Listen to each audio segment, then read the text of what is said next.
What if history's greatest losses weren't accidents, but choices? It begins not with fire, but with silence. Not with an explosion, but with a door quietly locked from the inside. Picture a vast room beneath a holy city. Rows of ancient scrolls, sealed boxes, and dimly flickering lanterns. Dust settles on ideas long buried. This isn't myth.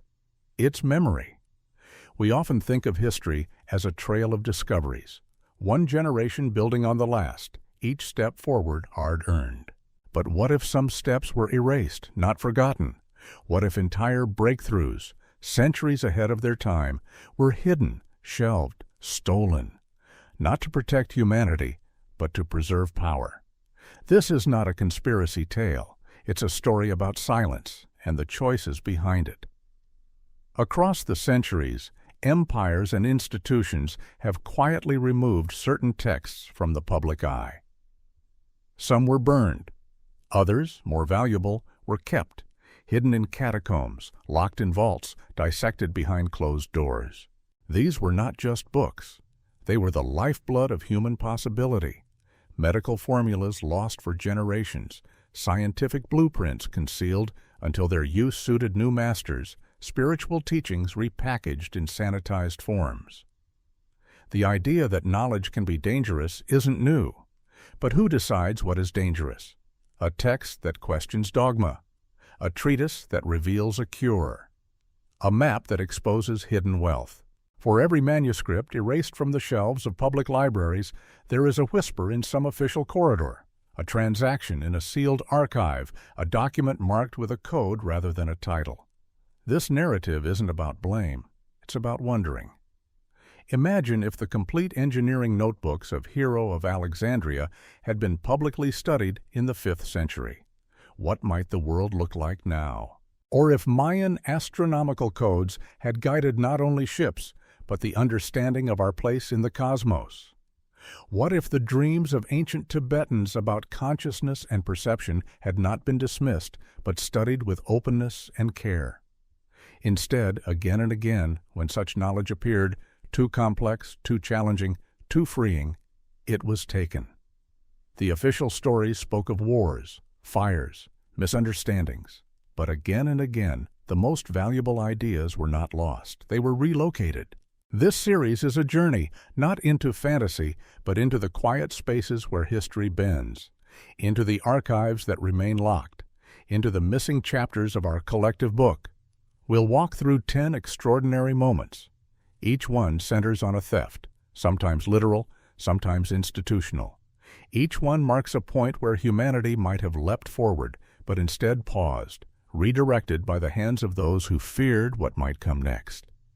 These are not tales of villains and heroes. They are windows into our own fears, of chaos, of change, of losing control. But more than that, they are reminders. That knowledge, real knowledge, never truly disappears. It waits, in whispered legends, in buried ruins, in the questions that never quite go away. The question isn't whether these secrets were taken. The question is, what would it mean if we got them back? This is the story of 10 ancient secrets that were never truly lost, only hidden, and perhaps, just perhaps, ready to be found again. It started with a siege, but not the kind that left rubble. This one left silence.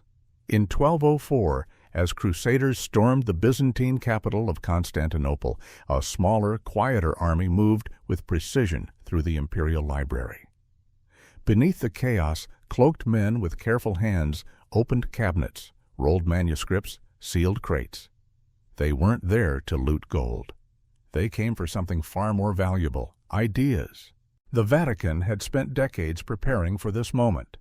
Among the library's 120,000 manuscripts were works long thought mythical, scientific theories centuries ahead of their time, first-hand accounts of historical events that offered radically different perspectives. One such text, the complete writings of Aristeras of Samos, contained mathematical models placing the sun, not the earth, at the center of the universe with precision rivaling or exceeding Copernicus. Another, a Roman historian's biography of Jesus, describing not a messianic figure, but a radical political dissenter. These weren't merely religious threats. They were epistemological bombs, proof that ancient minds had seen further, thought deeper, and in ways that could destabilize the very foundations of Western cosmology and theology. Led by Cardinal Giovanni da Montecorvino, the Vatican's team used intelligence from embedded scholars, Byzantine insiders who had secretly collaborated for years. Their goal? Extract, not destroy. Preserve, not publish. The texts were not lost in the flames of war, as history books would later claim. They were shipped under Vatican seal, escorted by knights posing as missionaries. When Byzantine leaders later demanded the return of their cultural treasures, the Vatican claimed ignorance. The manuscripts, they insisted, had been destroyed during the sack. But internal church records, now declassified in part, tell another story. The works were hidden beneath the Vatican in special vaults, indexed but never released. This operation wasn't about erasing the past. It was about controlling the future. The scientific manuscripts challenged the Church's authority over the heavens. The medical texts describe procedures centuries more advanced than medieval practice, undermining the Church's monopoly on healing and miracles. Even the historical records contradicted canon narratives. As the Renaissance unfolded and European scholars searched hungrily for classical texts, they unknowingly danced around this secret archive. Occasionally, hints emerged, footnotes in Vatican documents, sudden bursts of scientific insight with no clear source. But the vaults remained sealed.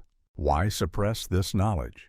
Because to release it would have meant rewriting everything, from celestial charts to theological doctrines, from the power of prayer to the purpose of institutions. The Vatican's silent raid during the Fourth Crusade is not just a footnote of war.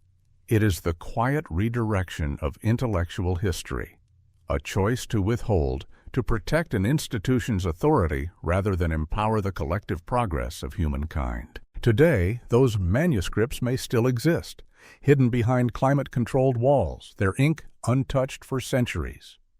We may never know the full contents, but the act of their removal tells us something profound, that knowledge has always had enemies, not out of hatred, but out of fear. Fear that truth, once known, cannot be unlearned. And so we must ask, what would change if we were allowed to read those pages? What kind of world might we be living in now had we followed a different path from the one those crusaders charted in secret? There was no blaze, no pile of ashes, no tragic accident. The real story of the Library of Alexandria is not a story of destruction, but of removal.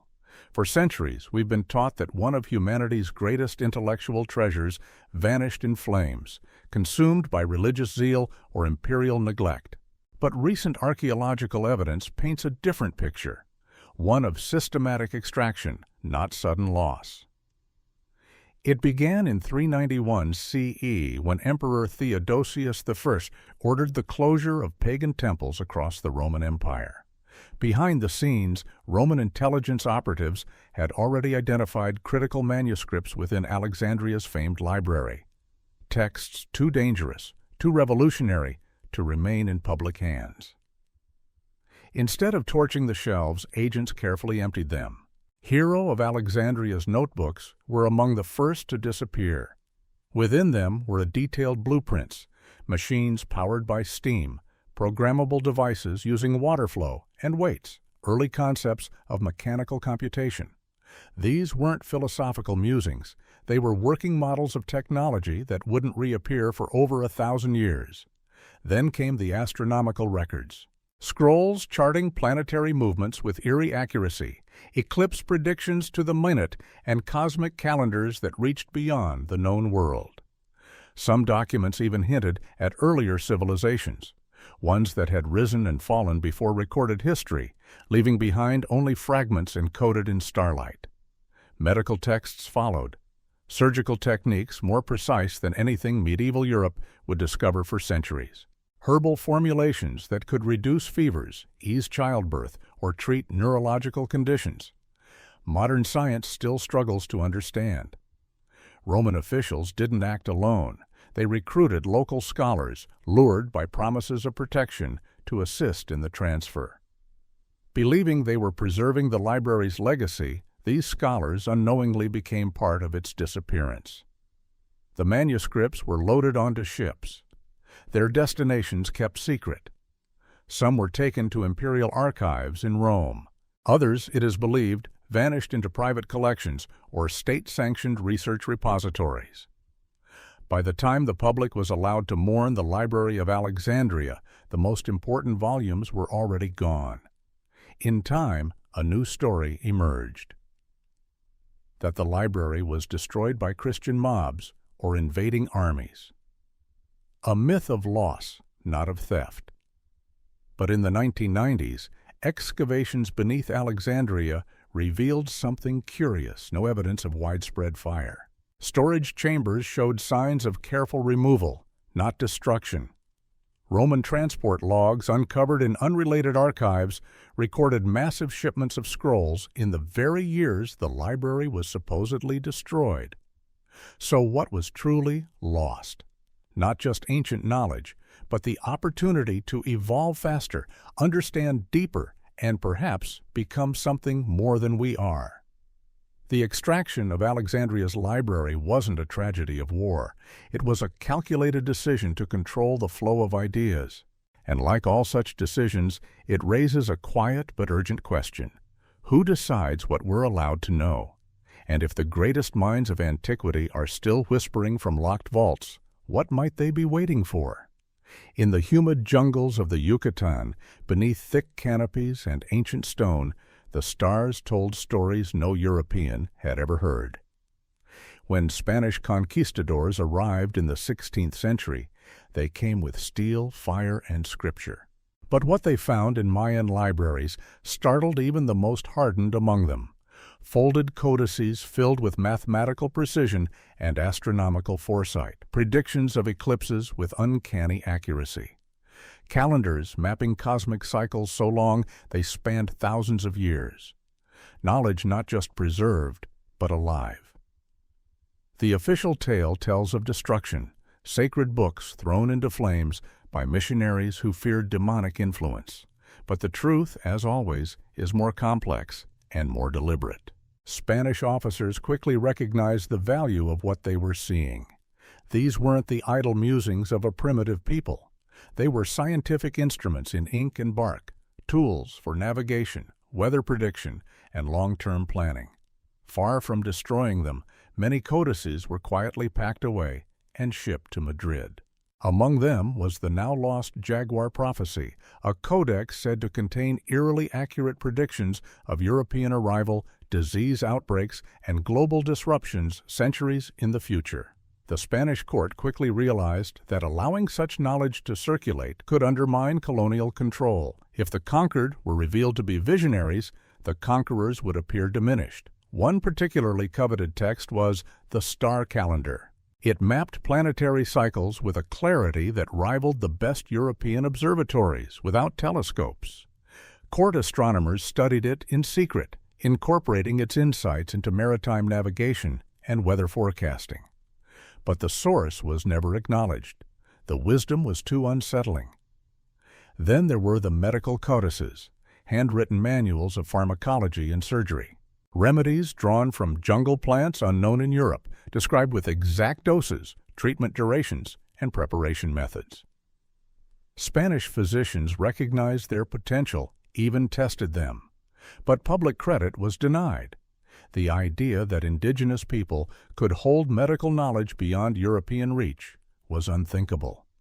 Catholic authorities, sensing the tension, crafted a cover story. The books had been destroyed, they said, to protect souls from demonic temptation.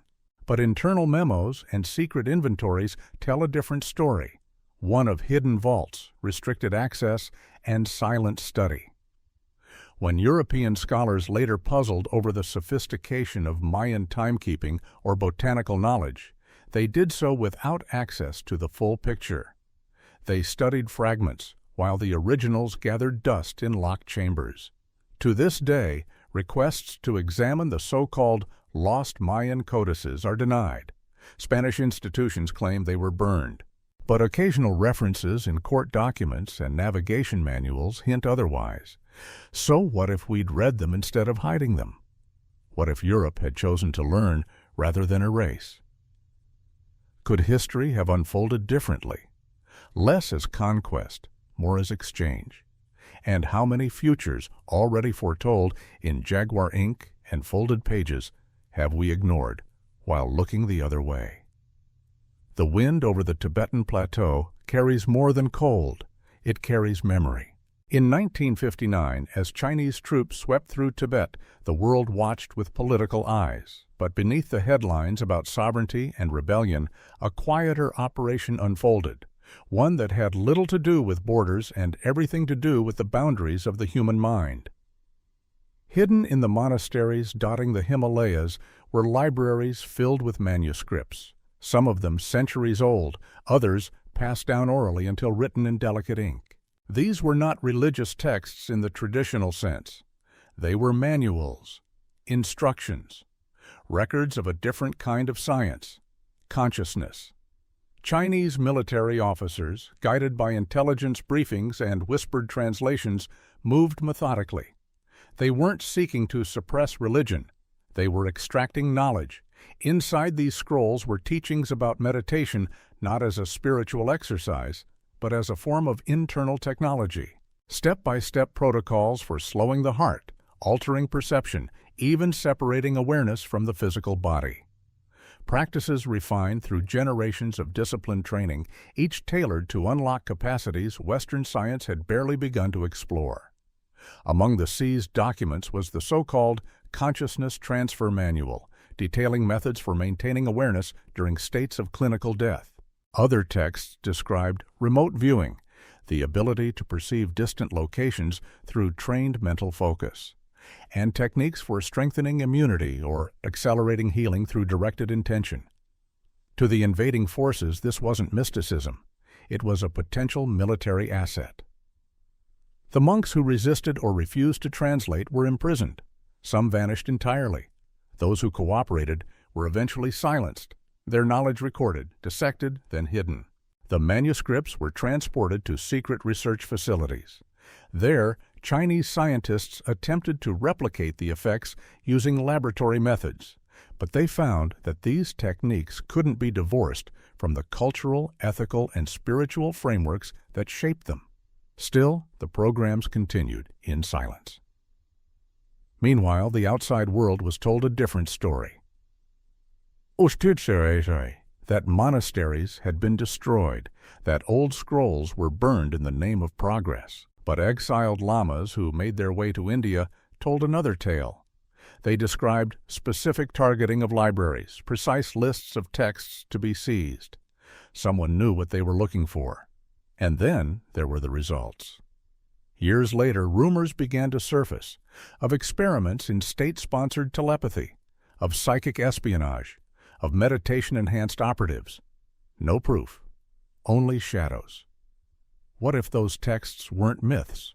What if they held a mirror to human potential, a map of consciousness, not as a mystery but as a frontier? In the West, these ideas remained fringe, spiritualized or dismissed. But in the East, behind closed doors, they were treated as science. A science not of chemicals but of focus, not of machines but of mind. So what are we capable of truly? And who decides which parts of ourselves we're allowed to explore? The winds still move over the mountains, but the silence they carry now may not be emptiness. It may be waiting. Between 1870 and 1920, across the prairies, deserts, and forests of North America, a quieter conquest unfolded, one not marked by battles, but by boxes. Federal agents, anthropologists, and Christian missionaries moved from reservation to reservation, not only to convert or educate, but to collect. They called it preservation. They said they were safeguarding fragile traditions. But what they really took was knowledge, living, practical, and powerful. The stolen documents included hand-drawn maps marking mineral deposits, oil reserves, and sacred ecological zones known only through generations of observation. To officials, these weren't just cultural artifacts. They were blueprints for exploitation. Other texts held agricultural wisdom honed through millennia. Crop rotation patterns, seed breeding methods, soil enrichment strategies that made arid land bloom. Government agencies quietly adopted these techniques in their own experimental farms, without attribution, without return. Then came the medical scrolls and oral records, recipes for tinctures and tonics, healing ceremonies, and plant-based remedies that addressed conditions European medicine had no answer for. Dozens of pharmaceutical breakthroughs, patented in the decades that followed, trace back to these forgotten notes and field reports. Weather forecasting methods, passed through songs and seasonal rituals, were likewise appropriated. They described cloud movements, bird migrations, soil textures, seemingly poetic but deeply empirical. Government meteorologists integrated these insights into early national forecasting systems while erasing their origin. Even spiritual texts were not spared. Ceremonial practices designed to enhance sensory awareness, induce healing states, or foster communal cohesion were seized and filed, not for reverence but for study. Classified programs in psychological resilience and mind-body research soon followed. Native leaders protested. They demanded the return of sacred knowledge. The official response: these items had been donated for scholarly preservation. Yet internal memos reveal that many were routed not to universities but to government contractors and private laboratories. Anthropology departments were instructed to focus on the symbolic, not the scientific. The rituals were studied for culture, not function. Research proposals that treated native techniques as serious science were quietly denied funding. Scholars who tried to cross that line were sidelined, and yet the knowledge lived on, in new forms, with new names. Modern weather prediction, sustainable farming, and even some psychological therapies quietly stand on indigenous foundations. But the hands that shape them are rarely acknowledged. Instead, native traditions remain marginalized, their innovations dismissed as primitive lore. What was truly stolen wasn't just knowledge, it was continuity. It was the right to be seen not only as caretakers of the past, but as contributors to the future. So what happens when knowledge is taken, repackaged, and returned, stripped of its roots? What do we lose when we break the chain of credit, of connection? And what might we regain if we dared to listen again to stories told not in books, but in soil, wind, and generations? In the golden sands of Egypt, beneath the gaze of ancient gods and silent ruins, another kind of tomb was sealed, not with stone, but with silence. During the 1920s, as Western archaeologists descended upon Egypt in waves, the public saw a grand age of discovery. Tombs opened, artifacts displayed, museums filled. But behind the headlines, a different expedition unfolded, funded not by curiosity, but by commerce. Pharmaceutical companies had quietly joined the hunt. Their goal wasn't statues or sarcophagi. It was papyri, ancient medical scrolls filled with natural cures, surgical techniques, and diagnostic systems far more advanced than the era should have allowed. These weren't mystical ramblings. They were practical manuals, tested and refined in practice across generations. Among the most coveted was the Edwin Smith Papyrus, an astonishing surgical text describing cranial procedures with clinical precision. Another, the Ebers Papyrus, cataloged hundreds of herbal formulations, many with potential to treat modern ailments without side effects. But these weren't just historical curiosities. They posed a threat to patents, to profits. The industry realized that if these formulations were validated and released, they could undercut entire categories of modern pharmaceuticals. So they acted quietly. Working with excavators, they funded expeditions with specific instructions. extract the valuable texts, obscure their contents, and suppress access. The most sensitive scrolls never saw museum glass. Instead, they were shipped to private research labs in Europe and the United States. There, teams reverse engineered their ingredients, developed synthetic versions, and filed patents while burying the originals deeper than any tomb. One text focused on pregnancy and childbirth, describing natural methods to reduce complications, ensure fetal health, and minimize maternal risk, methods more effective than the medical standards of the 1920s. Another contained botanical treatments for conditions like heart disease and cancer, using plants modern medicine had ignored or dismissed.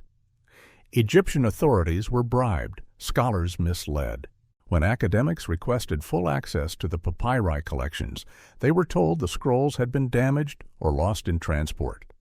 Museums displayed sanitized excerpts, safe, symbolic content without the therapeutic edge. Meanwhile, drug companies launched breakthrough products that mirrored the ancient treatments, but with chemical modifications that allowed for patent control.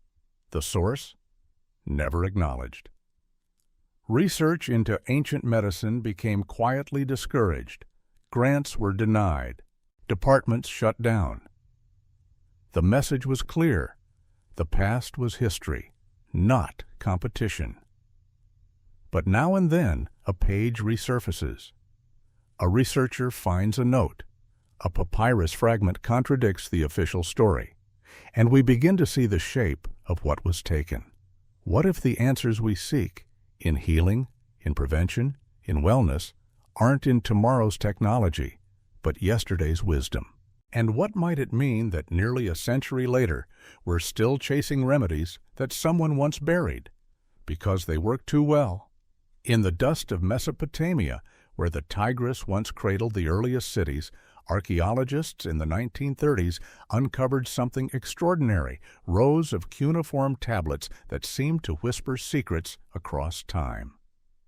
These weren't myths or prayers. They were equations, charts, technical diagrams. At first, the discovery stunned even the experts. The tablets described geometric theorems, advanced algebra, and astronomical predictions with a precision that rivaled or surpassed modern standards. Some calculations appeared to use base 60 number systems to chart celestial cycles thousands of years into the future. Others hinted at mechanical systems, alloy recipes, and architectural formulas unknown to the 20th century. But just as quickly as the discoveries made headlines, the story changed. Government agencies and private collectors stepped in. Entire crates of tablets were quietly acquired through purchases, legal loopholes, or simple disappearance. Some of the most important finds never reached museums or universities. Instead, they were classified, shelved, or redirected. Why? Because they didn't fit the script. If ancient Sumerians had achieved mathematical and engineering sophistication rivaling the computer age, then modern narratives of linear progress, of primitive beginnings and steady ascent would need rewriting. Entire academic frameworks could collapse. Technologies thought to be modern would become rebranded rediscoveries. One series of tablets, dubbed the Astronomical Calculation Set, charted planetary alignments and eclipses with a precision not possible without telescopic aid. Another detailed instructions for smelting techniques that yielded metals stronger and lighter than those used in early aviation. Private aerospace firms, through intermediaries, gained access to some of these tablets. Engineers reportedly incorporated ancient alloy formulas into experimental designs. Patents were filed, origins obscured. Meanwhile, academic researchers found access increasingly difficult. Requests to study the full Sumerian archives were delayed or denied. Funding for Mesopotamian research narrowed to cultural or religious topics. Anything hinting at technology, engineering, or advanced science was quietly discouraged. The public was shown religious hymns, administrative logs, and myths. The rest, the disruptive core, vanished into vaults. International efforts to track missing tablets revealed a pattern. Those containing technical, mathematical, or astronomical content had disproportionately disappeared. Many were traced to private collections, inaccessible to scholars. Why suppress them? Because if prehistoric civilizations possessed not just stories, but science, then our assumptions about human history would fracture. If knowledge once bloomed, was lost, and then recovered, we'd have to ask, what else have we forgotten? What if our greatest leaps forward are echoes, not inventions? And what if the map to a future we're still trying to build was already etched, line by careful line, into clay thousands of years ago, then stolen, sealed, and silenced? The war raged across continents, but in the shadows of World War II, a different battle was being fought, not for land, but for manuscripts. Allied and Axis forces raced to seize ancient alchemical texts from monasteries and private libraries across Europe. The Nazis believed these scrolls held the keys to advanced materials, energy, and transformation. The Allies agreed. And when the war ended, the winners didn't return the texts. They buried them deeper. At the center of this scramble were manuscripts that traced their lineage to the enigmatic emerald tablet of Hermes Trismegistus, a work said to contain the principles for transmutation of matter, the creation of powerful alloys, and even methods of drawing energy from elements using techniques unexplainable by modern chemistry. These weren't abstract or symbolic. Inside were chemical formulas, heating processes, and metallurgical blueprints that produced substances lighter than aluminum but stronger than steel. Some scrolls described reactions that hinted at early forms of atomic restructuring. They offered not magic, but a different language of science, one modern researchers only partially understood. Nazi scientists had made progress. In hidden labs, they replicated some processes. Allied forces, upon discovery, seized everything: equipment, researchers, and especially the texts. Rather than releasing this knowledge, Western intelligence agencies classified it. Research continued under new names, in new facilities. Publicly, alchemy remained superstition. Privately, its secrets were reverse engineered. Some energy generation concepts described in medieval ink seemed to defy known physics: cold processes that produced heat, solvents that catalyzed reactions without external input, storage materials that acted like supercapacitors. Tech companies, through government contracts, began developing these ideas. Breakthroughs emerged: new materials, advanced batteries, chemical compounds with military applications. But the origins were erased. Patents cited modern labs. The parchment where it all began was forgotten or hidden. Historians who pursued the trail found roadblocks. Manuscripts were said to have been destroyed or were missing.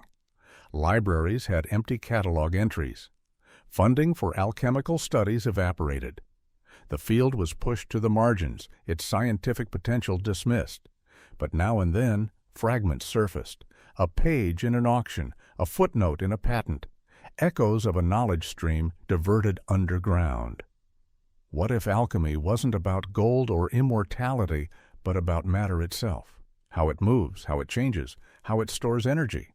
What if ancient minds had glimpsed patterns we've only just begun to rediscover?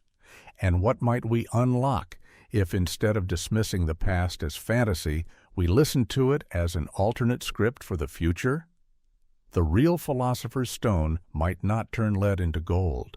It might turn our understanding upside down. In the red heart of Australia, under starlit skies and wind-shaped stones, knowledge once passed between generations like song, sung, not stored, remembered, not written, until strangers came to write it down. Between 1950 and 1980, Australian government officials and anthropologists visited Aboriginal communities under the guise of cultural preservation.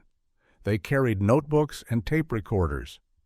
But their mission was more calculated. They weren't just documenting Dreamtime stories. They were extracting information. What they took was not myth. It was science, embedded in tradition. Elders spoke of song lines, narrative paths across the land that doubled as maps. These oral routes described terrain, underground water sources, mineral deposits, and natural hazards with uncanny precision. Mining companies, once given access to the recordings, used them to chart resource-rich territories with stunning efficiency. Weather knowledge was another treasure. Passed through ritual and keen observation, Aboriginal communities tracked long-term climate cycles, predicted droughts, and read seasonal shifts through subtle environmental cues, bird calls, insect behavior, wind patterns. The Bureau of Meteorology quietly integrated these techniques into its early models, stripping them of origin. Their navigation skills rivaled any compass. Using only stars, land contours, and scent trails, they traveled vast distances with accuracy that baffled military observers. These techniques found their way into defense manuals, classified under generic terms, never credited to their source. And then there was their sky knowledge, detailed star charts encoded in dance, rock art, and ceremony. They didn't just observe constellations, they understood celestial mechanics. Some oral histories described cosmic cycles modern science only recently confirmed. Medical knowledge followed, plant-based remedies for infection, inflammation, fertility, and pain. Healing rituals that combined psychological and physiological techniques. Pharmaceutical companies gained access through intermediaries, synthesizing ingredients, filing patents, without naming the source. The justification? Preservation. Officials claimed the information was too important to be left in fragile oral form. But in practice, the most valuable knowledge was quietly removed, classified, or sold. The rest, the ceremonial, the symbolic, was left behind or displayed in museums as culture rather than science. When Aboriginal leaders asked for the return of sacred knowledge, they were told it was lost, or too sensitive, or legally inaccessible. But internal documents told a different story, one of transfers, approvals, and monetization. Universities instructed scholars to treat Aboriginal knowledge as anthropological data, not scientific contribution. Grants favored projects that celebrated tradition without acknowledging its technical merit. A kind of intellectual colonization replaced the physical one. What was stolen wasn't just data, it was dignity. The right to be seen as innovators, not relics. What if we'd listened, not just to the stories, but to what the stories knew? And what future might we build if we saw indigenous wisdom not as a record of the past, but as a compass for what comes next? Amid the broken columns of war-torn Greece, under frescoed ceilings, and beneath the smoke of crumbling libraries, another kind of treasure was taken. Not gold, not sculpture, but brilliance. During World War II, as Nazi forces occupied Greece, systematic raids targeted more than cultural artifacts. They sought ancient manuscripts, forgotten scrolls containing knowledge that could reshape science, engineering, and warfare. The Allies knew it too. When victory came and the Third Reich collapsed, the question wasn't whether to return the stolen texts. The question became, who gets to keep them? The most valuable documents didn't return to Greek soil. Instead, they were quietly absorbed into Allied intelligence holdings, divvied among Britain, the United States, and select academic institutions with government ties. Their contents?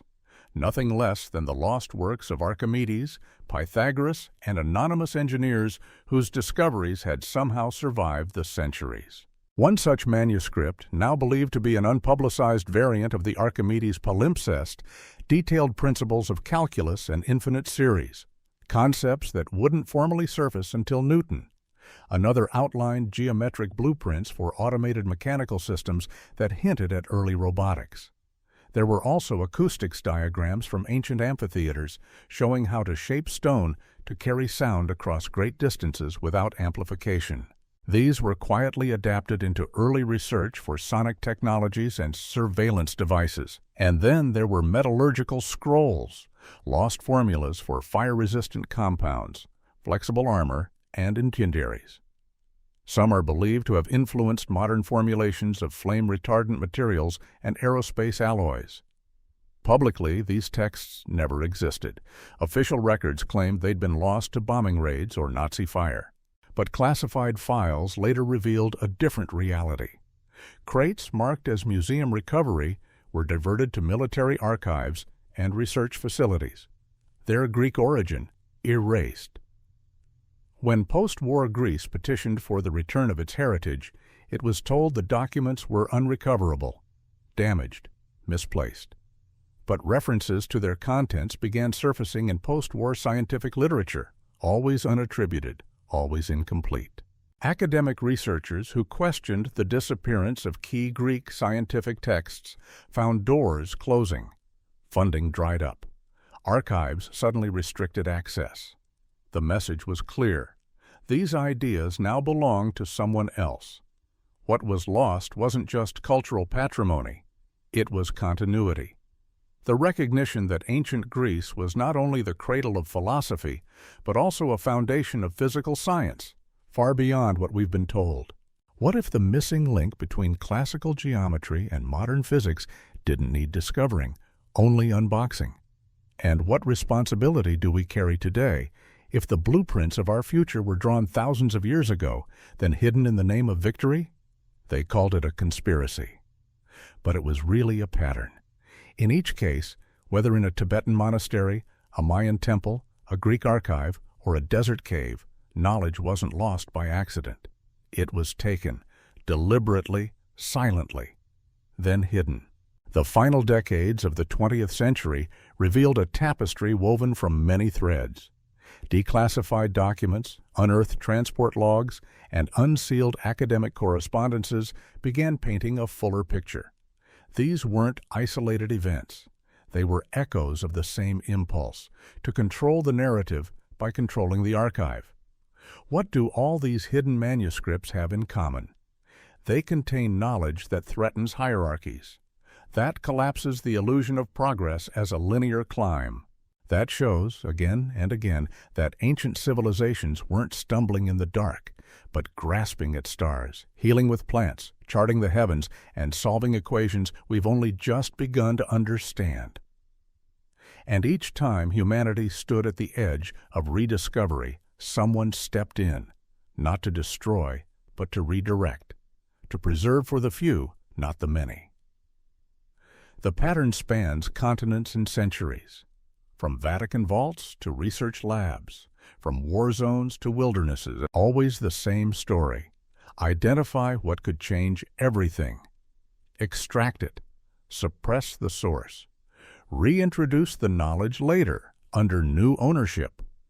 We see the fingerprints today. In technologies with no clear origin.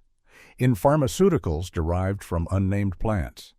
In engineering marvels that suddenly appeared in the mid-20th century, bearing uncanny resemblance to ancient sketches. But what we don't see, what we're not shown, is the continuity, the chain of human genius that stretches backward, unbroken, if only we'd follow it. Why does this matter? Because in suppressing the origins of knowledge, we also suppress humility. We forget that brilliance doesn't belong to modernity, that it has always existed in pyramids and petroglyphs, in chants and ciphers, in silence and in steers. This isn't a story of villains, it's a story of fear. Fear of disruption, fear of change. Fear that if the truth were known, the world would look different, and power might flow in unfamiliar directions. But what if the greater risk is in not knowing? What might our medicine look like if it honored Egyptian and Mayan wisdom openly? What might our energy systems be if alchemical insights hadn't been locked away? What might education be if it included Aboriginal astronomy, Sumerian mathematics, and native ecological science, not as cultural footnotes, but as central texts? The past isn't gone, it's just hidden. And the key to our future may still lie, not in invention, but in remembrance. In the shadows of archives and behind the glass of institutions, we find the quiet residue of a grand forgetting. These 12 moments we've walked through aren't merely about stolen books or hidden vaults. They are windows into how power moves, not loudly, but through the subtle control of memory, possibility, and truth. And the cost? It's not just academic. It's human. Consider the medicines that might have cured without side effects, the energy systems that might have freed us from fossil dependence, the philosophies that might have taught us to see mind and matter as interwoven, not divided. Consider the thousands, millions, who might have lived longer, fuller lives had the knowledge been shared, not stored. Each theft delayed progress. But more than that, each one narrowed our sense of what's possible. We are taught that history is a staircase, each generation rising above the last. But these buried truths suggest something else, that history is a spiral, that civilizations rise, fall, and rise again, that human genius is not bound to the timeline we've drawn, but erupts in waves, some nurtured, others buried. Why bury it? Because knowledge is power, and power, when threatened, becomes possessive. Yet even in silence, knowledge persists. It leaks through cracks, echoes in legends, waits patiently in forgotten languages and misfiled boxes. Occasionally it returns, disguised, renamed, but still alive. What if our role now is not just to innovate, but to remember, to listen again to what the earth, the elders, and the stars once told us? Not as superstition, but as science not yet recognized. We are surrounded by puzzles, clues that the past was richer, stranger, more advanced than we dared admit. From soundproof amphitheaters to healing plants, from celestial codes to consciousness maps, these aren't fantasies. They are fragments of an older story waiting to be pieced together. A story in which humanity reached, fell, and is now reaching again. And as we face crises of climate, health, and meaning, perhaps the answers don't lie just ahead, but also behind, in what was taken, in what still waits to be reclaimed. So we ask, what forgotten genius lies unopened in a box, misnamed in a database, or spoken in a language we've stopped learning? And who will be brave enough to find it, not for profit, but for people? The story we've told is not a tale of villains. It's a mirror. It reflects our deep human tension between fear and wonder, between protecting what we know and opening ourselves to what might be. Across centuries and continents, the theft of knowledge wasn't always done with malice. Often it was done with a trembling sense of duty, to safeguard, to control, to prevent chaos. But in doing so, something else was stolen. Trust. Not just in institutions, but in the idea that truth belongs to all. From the burned scrolls of Alexandria to the locked vaults beneath Vatican marble, from whispered formulas in desert winds to stars charted in song, we have seen how much has been hidden, not lost, not destroyed, hidden, and perhaps most tragically, forgotten. Yet even now the past is not beyond reach. Fragments survive, in museum basements, in coded margins, in oral traditions carried by those who were never asked to write them down. And in the quiet persistence of those who dare to ask, what else is out there? We live in an age of rediscovery. Digital archives open faster than secrets can be locked. Satellites scan ruins once buried. Languages once silenced are being spoken again. The spiral turns. This is not a call to rage against the past. It is a call to reimagine our future with humility. Imagine a world where we listen to indigenous farmers as much as biotech engineers, where ancient maps guide space exploration, where spiritual insight and scientific method are not enemies, but collaborators. Imagine what it means to teach children that genius is not new.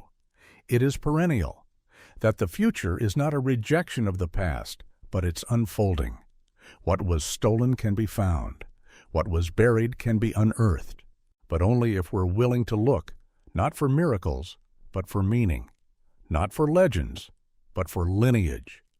Because truth, once taken, does not vanish. It waits. in silence, in stone, in the spaces between what we think we know. And maybe, just maybe, it's time to turn the key, not to revisit the past, but to release it, so that the future can finally begin, not from scratch, but from wisdom.